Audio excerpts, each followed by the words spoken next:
Hello everyone. In this session, we are going to study regarding the sedimentation process in water treatment. Now, up till now, right from intake well, jack well, rising main, we have seen the aeration process. Thereafter, also we have seen regarding the coagulation and flocculation process. Now, today we are discussing regarding the sedimentation process. Now, what is sedimentation process and what is the location of its in the water treatment plant? After the source water has been coagulated and flocculated, it is ready for the sedimentation. So, in earlier sessions, we have seen how the this coagulation and flocculation is carried out. Then, in spite of that, even after coagulation and flocculation, it is quite possible that small particles in the water, those may still present in the water and which is required to settle down.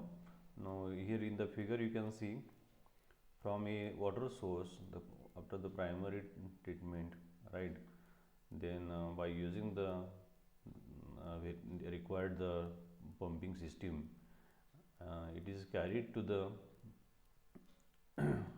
coagulation and flocculation unit. Okay, possible pre-chlorination is also carried out, and thereafter the sedimentation basin is there. And remember, the next after sedimentation, the water will be provided to the filtration unit.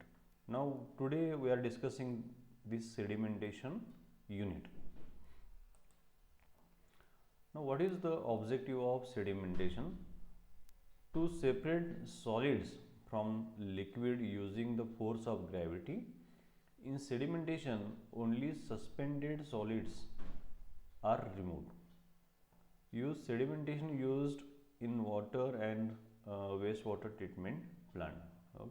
So, sedimentation, that process that can be used in both the systems. What are the various applications of in the water treatment? Settling of coagulated and flocculated waters prior to filtration, settling of coagulated and flocculated waters in a softening plant, settling of the treated waters in an iron and manganese removal plant. So, these are the different applications are there in the water treatment processes. Application in the wastewater treatment also, there also sedimentation required, but today we are concentrating on in the water treatment. So, it is in grit removal, suspended solid removal of primary clarifier, biological floc removal in activated sludge. Okay, this flow diagram you can see from the river water, from the intake, it is brought to the screening unit. Okay, coagulation and the flocculation carried out, and this is the sedimentation unit. Before providing the water to the filtration unit, sedimentation is carried out. So, there you can see after sedimentation, filtration is there, disinfection, storage and distribution. Okay. So, it is necessary to understand what is the settling velocity, what are the various aspects, theory of the settling. So, all these aspects are associated with the sedimentation. Now, you can see a pictorial view of a rectangular sedimentation tank. Okay, you can see this, these are the length you can see. So, these are the rectangular sedimentation tank where the water is given, you can see detention period, so that the particles will settle down.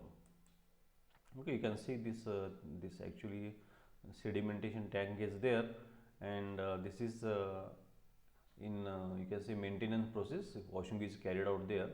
So, you can see at bottom the sludge will settle down, and you can see here these are the supernatant water will be removed from this, right. So, this is a rectangular sedimentation tank. This is the view inside the sedimentation tank. Okay, then this is a circular sedimentation tank. This is also So this is a rotating unit is there, right?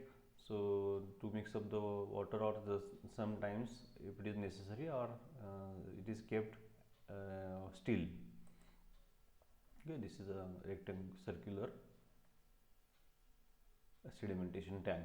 So it is the pictorial view of that you are observing. Okay, this is the inside that when the tank is empty, this is the rotor unit is there. So when this tank is full, the water which is the supernatant water, which is clear water, okay, you can see this how the water is taken to the filtration unit. After this, this water is conveyed to the filtration unit. Now again a view is there in the rectangular horizontal flow sedimentation tank. Okay, this is called as a horizontal flow sedimentation tank.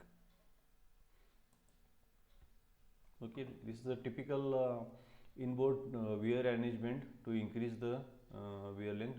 Various weirs are provided here. You can see types of weirs are there.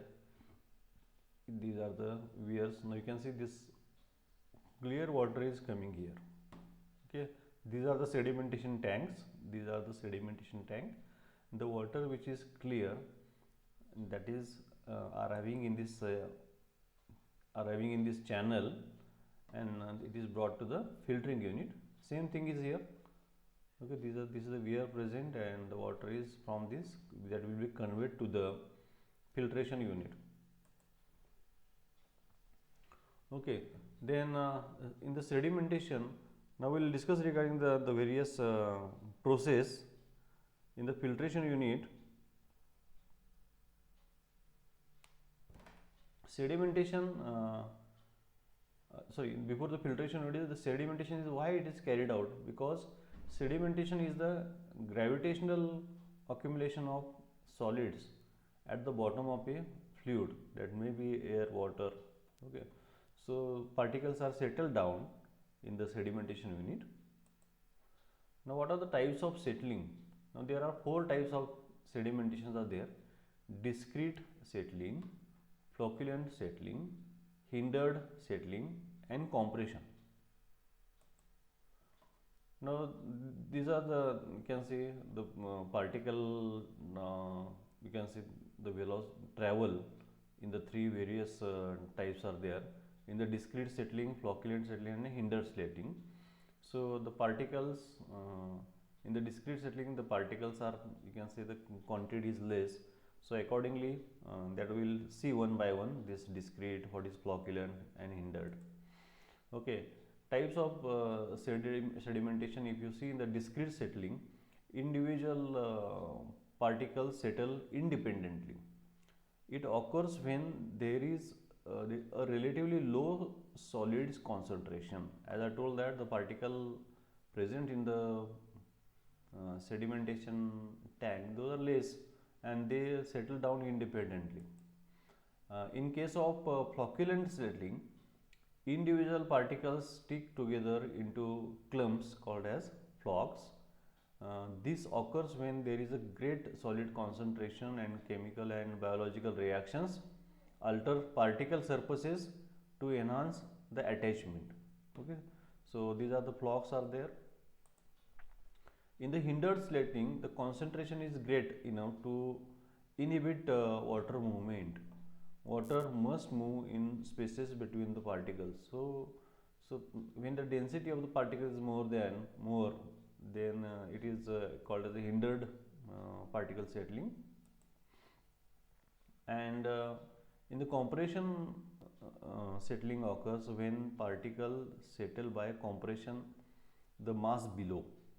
So when the quantity is very much high of the particles, so in this compression settling is occurring. Okay, these are the various places you can see the discrete particle settling, flocculent settling, hindered, or it is called as a zone settling, and you can see finally when the dense is there, it is a compression settling. This is also one of the way to show these 4 types. Now regarding the sedimentation basin, now the sedimentation that may be tank may be circular, rectangular, or square. right? Now in the circular tank, 15 to 300 feet diameter or 16 feet depth is there. Typical sizes are 35 to 150 diameter and 10 to 14 feet depth. If you see the square sedimentation, 35 to 200 feet width and 6 to 9 feet depth, that tank is there. In rectangular tank, depend upon the sludge removal mechanism is provided, freeboard is necessary, and 1 to 1.25 feet for circular, and for the square tank, that the freeboard is necessary for the overflow. You can see. Now you can see once again the settling of particles from a suspension depends on, this is a theory, remember. Now characteristics of particles and concentration of the particles in the suspension. Now discrete particles whose size, shape and specific gravity do not change with time. Then flocculating particles, the particles whose surface properties are such that they aggregate upon contact, thus changing in size, shape and perhaps specific gravity which is in contact. Dilute suspension, suspension in which the concentration of particles is not significant to cause significant displacement of water as they settle, or in which the particles will not be close enough for the velocity field interference to occur. Concentrated suspensions, the suspension in which the concentration of particles is too great to meet conditions mentioned for a dilute suspensions. Now these 4 types of settling, you can say the theory of settling, so that can be expressed in the various examples and the you can say process. The settling of the discrete, first one is the type 1 settling, which is a discrete type settling. Settling of the discrete particles in the dilute suspension. Particles have no tendency to flocculate. They settle as individual entities and there is no significant interaction with neighboring particles. For example, it is made for the removal of grit, sand in the water and wastewater treatment also. Type 2, flocculant settling. Settling of flocculant particles in dilute suspensions. As the particles settle and collides with other particle, the sizes of particles and their settling velocity increases. Now this example is given the removal of the suspended solution in the primary sedimentation tanks in the wastewater treatment plant and settling of chemically coagulated water. Type 3, hindered settling, or it is also called as a zone settling. Settling of intermediate concentration of flocculant particles. Particles are so close together that interparticle forces are able to hold them in a fixed position relative to each other, and mass of the particle settles as a zone at a constant velocity. Now what is the example? That a biological floc removal in a secondary settling basins of the wastewater treatment plant. Then type 4, compression settling. Settling of the particle that are of a such high concentration that the particles touch each other, and settling can occur only by compression which takes place from the weight of the particle. An example, you can see that at the bottom of the deep secondary clarifier in the sludge thickening you can say process. Now sedimentation tank, if you see, it can be divided into the 4 different functional zone. Now if the tank is there, first one is the inlet zone, settling zone, sludge zone and outlet zone. Now in this, all these, remember, we have to understand the settling theory very much. Okay, so if you see the cross section, initially the inlet zone is there, these are the baffles which are created, then this is settling zone and this sludge zone is there, to this will be removed afterwards, and the water, clear water, you can see these are the vias provided here, so water is taken to the next unit. Now inlet zone, what is the inlet zone? It should be it should disseminate the influent energy, distribute the flow properly, it should mitigate the density of current, then minimize the sludge blanket disturbance, right. Inlet structures are designed to uniformly distribute the influent suspension over cross section of the settling zone. For the rectangular basin, full width inlet channels effective spreading of the flow introduce a vertical velocity component into the sludge happen that may resuspend the sludge. So proper inlet zone is provided such that it should properly distribute the water, right.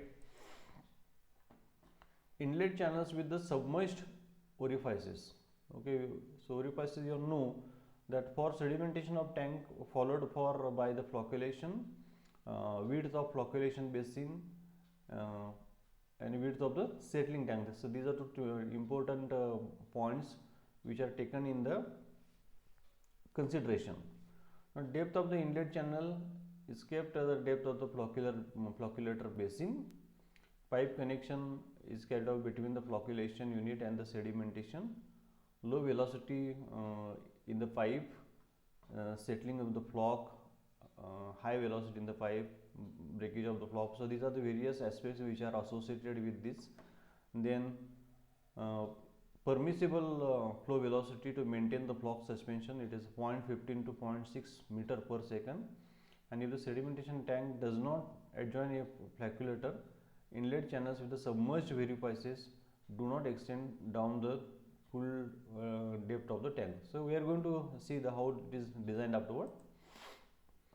For circular tanks with the radial flow, to achieve this radial flow, pattern influent is introduced at the center, in the center of the tank or around the periphery of the tank. Now how the water is supplied, how it's called a central feed.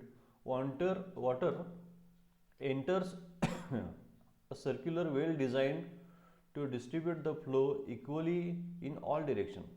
Now diameter of the feed wheel is generally 15 to 20% of the tank diameter, and depth of the tank is 1 to 2.5 meter. Velocity through the orifices on a feed well is 0.075 to 0.15 meter per second. So during the design we will see all these aspects. Entrance point, that is also associated with suspended from the bridge, and it is encased in the concrete beneath the tank. Now what is the settling zone? It depends upon the various design parameters. For example, settling characteristics of the suspended matter. So in the settling zone, the settling theory that must be understood, and that we were going to study in the coming lectures. So settling characteristics of the suspended matter: surface loading, which is also called as the overflow rate, width and width by the length ratio or diameter, and detention time. Okay, for how much time the water is stored in that tank. Then sludge zone. Okay, from the bottom it is generally removed. In the rectangular bottom, the bottom is slightly sloped to facilitate the sludge scraping. A pair of endless conveyor chain bridge type mechanism is provided to drag that sludge, continuously push the settled material into sludge hopper, where it is pumped out periodically. The sludge is removed. If the water quantity is huge, the sludge will be also developed, that will also more in quantity. So continuous removal is necessary. Motion of the scraper, that it should be adjusted properly. Momentarily resuspend lighter particles a few centimeters above the scraper bed. Excessive horizontal velocity, for the case of a rectangular basin, move this material towards the outlet zone. So proper conveyance is necessary. The sludge is removed, the slope is given, so that these particles can be settled particles can be removed easily. Now again, sometimes to prevent the problems in this sludge area, so these horizontal velocities are maintained. 9 meter per hour for a light flocculent suspension, 36 meter per hour for heavier discrete suspension, and the mechanism is properly bridge type mechanism is provided, travels up and down the tank.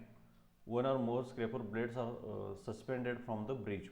So for the proper this mechanism provides, so we are going to study this afterwards, but this mechanism is provided to properly remove the sludge. In the circular tanks, the bottom of the circular tank is sloped at the center, you know that also, in the form of an inverted cone, and the sludge is scraped to a relatively small hopper located near the center of the tank. Now the very important is that the velocity of the scraper, which is the important parameter in the design, which is maintained so that there is no hindrance in the sedimentation process.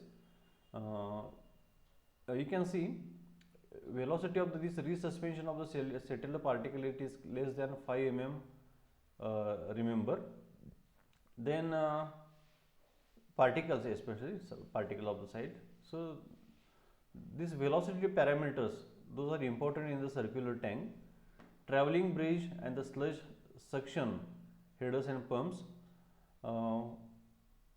Generally this traveling bridge and this proper, if the synchronization is there, if it is not properly maintained, so there will be problem in this process. So all these things should be synchronized properly, so that the proper sedimentation takes place. Now in the outlet zone, the weir or channels, weir channels are used, as we have seen earlier. Large weir loading, resuspension of the particles settle near the effluent launders. Effluent weirs placed as far as the inlet as possible to increase the weir length, that is to decrease the weir loading. Double-sided weirs can be used, that we have seen, so that the water cannot from the center channel, right? And typical 90-degree V notches are used, metal plates are provided, so that the water can be supernatant water can be brought to in the channel. Now this may be placed at the opposite end of the rectangular basin. Very important thing is that it should convey the water through the entire width of the tank, through the length of the tank. If the weir loading causes the required weir length to be greater than the tank width, the channel may be extended to the length of 1/3 of the basin length. The Reynolds number is important here, so I can say, and we are also going to see this particular design, in that how this is maintained, that we can see around the perimeter of the center feed tank for the feed circular tank, and position is there at the center of the peripheral feed circular tank. Now this is only the, you can say, the introductory information of the sedimentation tank. What are the various types of the sedimentation tank, what are its applications, but design of the this sedimentation tank of the variation. But before that, in the coming lecture we will first understand what is the settling theory of sedimentation tank. Okay, without understanding the settling theory, we cannot design any sedimentation tank. And for every particular tank, that may be circular, that may be rectangular, that may be a square, this settling theory is very important to proper function the sedimentation tank. So friends, in coming lectures we are focusing on the settling theory and the design aspects of the sedimentation tank. Thank you very much for joining.